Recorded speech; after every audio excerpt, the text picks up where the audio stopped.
Tugasku menemanimu.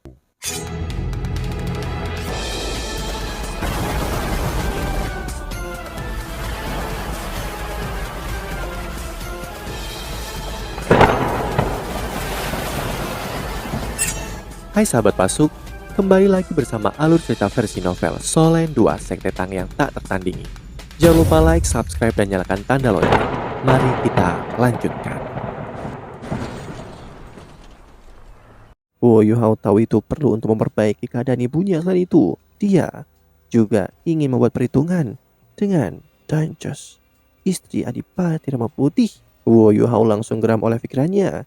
Bahkan jika dia bisa memilih untuk tidak membalas dendam pada yang lain, dia tidak akan pernah membiarkan Dancos pergi begitu saja.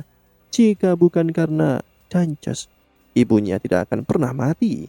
Daiwa Bin masih muda dan gegabah saat itu, sehingga Yu Hao bisa memaafkannya. Namun Dancos tidak bisa dimaafkan. Bagaimanapun ibunya pasti masih hidup jika bukan karena dia. Yu Hao, apa yang sedang kamu pikirkan? Tang Wutong meremas tangan Yu Hao. Sekarang setelah para instruktur Ciwei beristirahat, Yu Hao dan Tang Wutong secara alami meninggalkan camp. Yu Hao juga berubah. Tadi adalah jiwa berbentuk manusia yang menjengkelkan yang harus dia kenakan selama beberapa hari terakhir. Setelah berganti pakaian normal dan menyamar dengan riasan sederhana, mereka mulai berjalan santai di kota bercahaya. Tang Wutong benar-benar menikmati cara mereka berjalan di jalan-jalan ini tanpa khawatir. Namun dia akhirnya masih bisa merasakan perubahan suasana hati Yu Hao. Yu Hao menggelengkan kepalanya dengan lembut dan berkata, "Bukan apa-apa, aku hanya memikirkan ibuku." Tang Wutong meremas tangannya dan berkata, "Jangan terlalu khawatir tentang itu. Setelah kita selesai dengan ini, mari kita pergi dan memberi hormat kepada ibumu, oke?" Yu Hao tersenyum berkata, "Itu bagus. Tapi kamu harus berhenti memanggilnya ibuku. Dia sekarang juga ibumu." Aku merasa sangat sedih karena dia tidak dapat melihat menantu perempuannya yang cantik. Setelah menyelesaikan kalimatnya, Yu Hao hampir tersedak oleh emosinya. Tang Wutong tersipu dan berkata, "Lalu kapan kamu berencana menikah denganku?"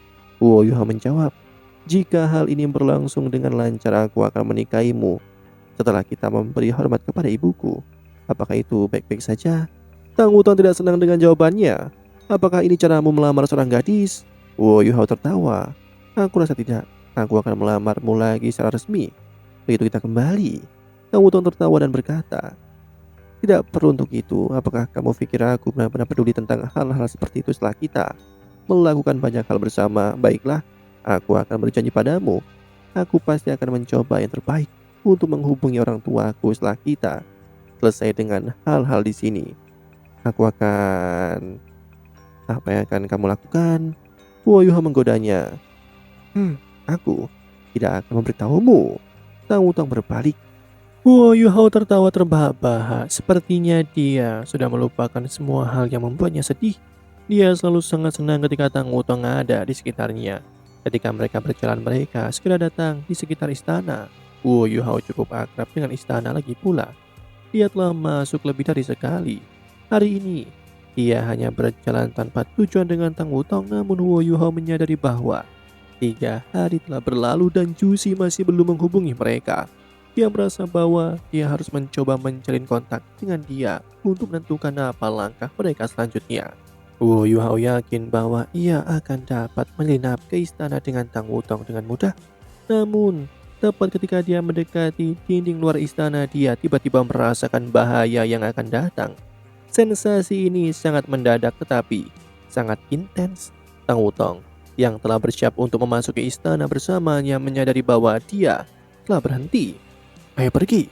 Yu Hao memegang tangan Tang Wutong saat ia melanjutkan untuk berjalan. Dia ingat dengan jelas bahwa ada toko barbeque yang memiliki makanan yang cukup bagus.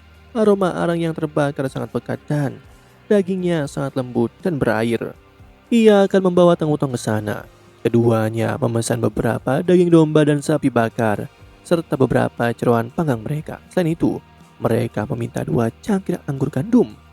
Tidak butuh waktu lama sebelum mereka dilayani. Benar-benar pengalaman bersantap yang luar biasa untuk mengunyah daging panggang dan menyesap anggur gandum. "Kenapa kamu tidak masuk istana sekarang?" Tang Wutong mengirimkan pesan kepada Huo Yuhao sambil mengunyah daging dengan normal. Huo Yuhao menjawab dengan mengirimkan pikirannya padanya. Aku tidak tahu mengapa, tapi aku merasakan sesuatu yang mengancam ketika aku akan masuk. Hampir seolah-olah sesuatu yang buruk akan terjadi. Mungkin ada seseorang di dalam istana yang mampu mengancam hidup kita. Sepertinya ala jiwa pengintai Kekaisar Ryu telah meningkat sekali lagi. Ini sangat buruk. Naruto juga kaget. Dia tahu seberapa kuat kekuatan spiritual Huo Yuhao setelah mereka berdua menjadi Dolo Transcendent. Meskipun mata rohnya masih kurang cincin ke-9, kemampuannya untuk merasakan bahaya pasti setara dengan limit Dolo dengan dorongan yang diterimanya dari singa emas bermata 3. Huo Yuhao telah gagal mendeteksi 2 limit Dolo sebelumnya hanya karena mereka tidak pernah dalam bahaya nyata. Oleh karena itu, bisa ditebak dari reaksi Huo Yuhao bahwa istana sangat berbahaya. Aku tidak percaya seberapa kuat Kekaisar Ryu telah menjadi sekarang. Tang Wutong meneruskan untuk makan dengan lahap. Ia sangat terpuaskan. Sementara itu kekuatan spiritual Huo Yuhao merayap di sepanjang dinding istana ketika ia mencoba menyelimuti seluruh kompleks dengan kekuatan spiritualnya. Namun dia tidak mencoba untuk memproyeksikan kekuatannya ke istana. Sebagai gantinya ia hanya membungkusnya di sekitar pekarangan seperti penghalang spiritual dan mengawasi pekarangan dari tempat yang menguntungkan. Metode pengawasan ini pasti tidak akan memberikan keberadaannya bahkan jika istana telah menyiapkan beberapa alat jiwa pengintai di dalam kompleksnya. Di permukaan, seolah-olah istana masih tenang. Para penjaga yang berpatroli masih bergerak dengan tertib. Alat jiwa pengintai udara masih persis sama seperti sebelumnya. Mungkinkah aku salah? Huo Yuhao bingung dengan apa yang dilihatnya. Tidak, aku tidak salah. Bahkan jika aku salah, aku harus sangat berhati-hati. Setelah bertahun-tahun pelatihan, Huo Yuhao mampu menenangkan dirinya dengan sangat cepat. Mengambil resiko hanya akan membawa hasil yang membahayakan. Bahkan para Mas Roh yang paling kuat pun tidak terkecuali dalam aturan ini. Setelah menenangkan diri, dia memastikan deteksi spiritualnya tidak memasuki istana saat dia mengamati bagian dalam istana dari luar. Dia tidak cemas sama sekali, bahkan ada banyak cara dia bisa mengsurvei istana tanpa memasukinya secara fisik. Dia hanya perlu melihat apakah ada gunanya menggunakan metode-metode ini. Segera mereka selesai dengan secangkir anggur gandum kedua mereka. Ayo kembali. Huo Yuhao tiba-tiba berdiri. Tepat ketika dia akan membayar tagihan, ekspresi di wajahnya tiba-tiba berubah. Dengan sangat cepat, dia kembali ke tempat dia duduk dan berseru, "Bisakah kita memiliki 2 cangkir anggur gandum lagi?" Tang Wutong tidak terkejut oleh perubahan rencana yang tiba-tiba. Dia mengerti bahwa Huo Yuhao pasti telah menemukan sesuatu dan memutuskan untuk mengubah rencana mereka. Dia menunggu dengan sabar untuk gelas anggur ketiga disajikan. Huo Yuhao membagikan deteksi spiritualnya dengannya sehingga dia dapat melihat apa yang dilihatnya. Mereka terkejut melihat sosok yang akrab melangkah ke gerbang utama istana dari sudut pandang mereka. Sosok itu mengenakan jubah merah besar, auranya yang sangat kuat terpancar dari tubuhnya dengan gaya angkuh. Dia tidak lain adalah dewa kematian Dolo Ye Sisui.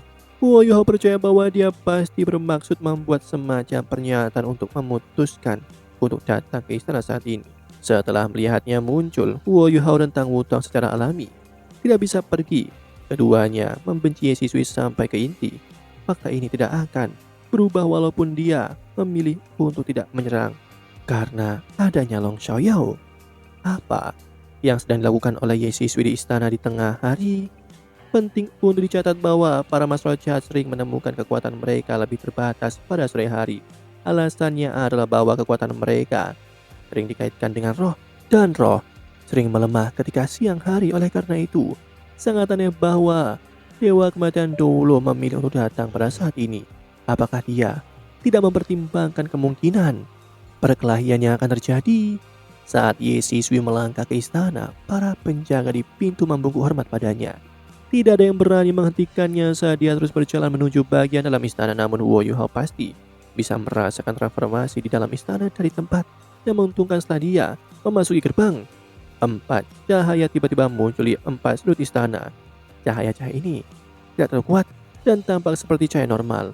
Itu tidak terlalu besar, diameternya kira-kira 10 meter. Namun Huo Yuhao bisa merasakan sensasi yang mengancam yang sama setelah cahaya-cahaya itu menyala. Bahkan sensasi itu jauh lebih intens dari sebelumnya. Wo Yuhao menjadi sangat khawatir pada saat berikutnya. Wo Yuhao langsung mengerti apa cahaya itu. Penting untuk dicatat bahwa dia adalah instruksi jiwa kelas 9 dengan kemampuan pendeteksian yang bahkan lebih dulu tidak akan mampu menyainginya. Itu itu adalah alat jiwa formasi kompresi energi tinggi. Bukankah alat-alat jiwa ini didirikan di 4 sudut kota bercahaya? Kapan itu? Dipasang di dalam istana juga? Itu jauh lebih kecil daripada yang dipasang di sekitar kota bercahaya.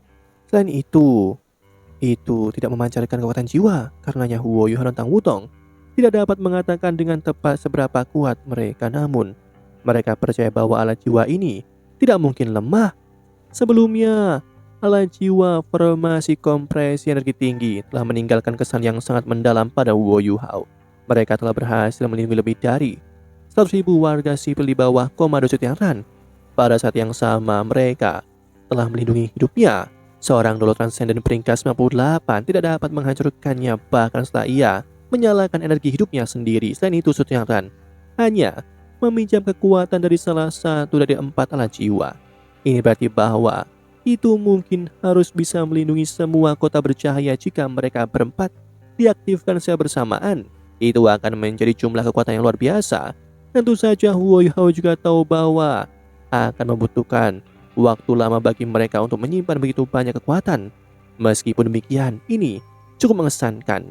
Sekarang sepertinya bahkan istana dilengkapi dengan alat jiwa ini. Ini jelas lebih dari cukup untuk melindungi seluruh istana, terlepas dari apakah untuk menyerang atau bertahan. Selain itu, jika mereka benar-benar alat jiwa formasi kompresi energi tingkat tinggi, ini berarti bahwa Kekaisaran Yu telah mengembangkan metode untuk menghasilkan alat jiwa formasi kompresi energi tinggi yang lebih kecil. Tidak akan lama sebelum mereka melengkapi pasukan instruksi jiwa dengan senjata-senjata yang menakutkan ini. Ini benar-benar akan menjadi mimpi buruk. Wo Yuhao tidak tahu bagaimana mereka mengisi ulang alat jiwa formasi kompresi energi tinggi ini. Tidak praktis bagi mereka untuk mengisi ulang daya secara manual. Siapa yang tahu berapa banyak emas roh yang mereka butuhkan untuk mengisi sepenuhnya?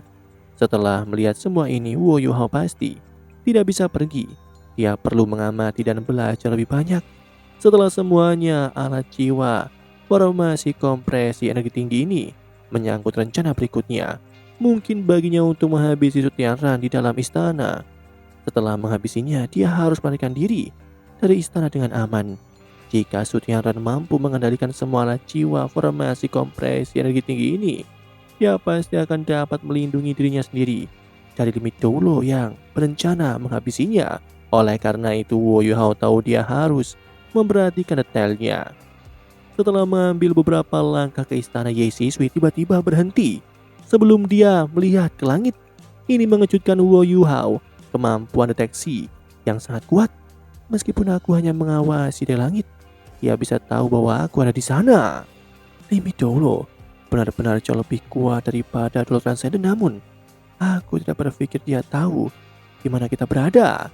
Tepat ketika Wo Yuhao meyakinkan dirinya sendiri, sosok hitam memasuki restoran barbeque. Beri aku tenderloin sapi, buat sangat empuk. Aku menginginkannya dengan baik juga. Beri aku secangkir anggur gandum. Wo Yuhao segera menampar dahinya.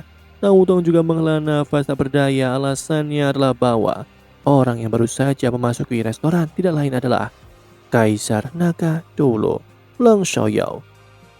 Demikianlah kisah untuk kali ini. Sahabat Pasuk, jangan sedih, jangan bimbang, apalagi galau, karena aku kan selalu menemanimu.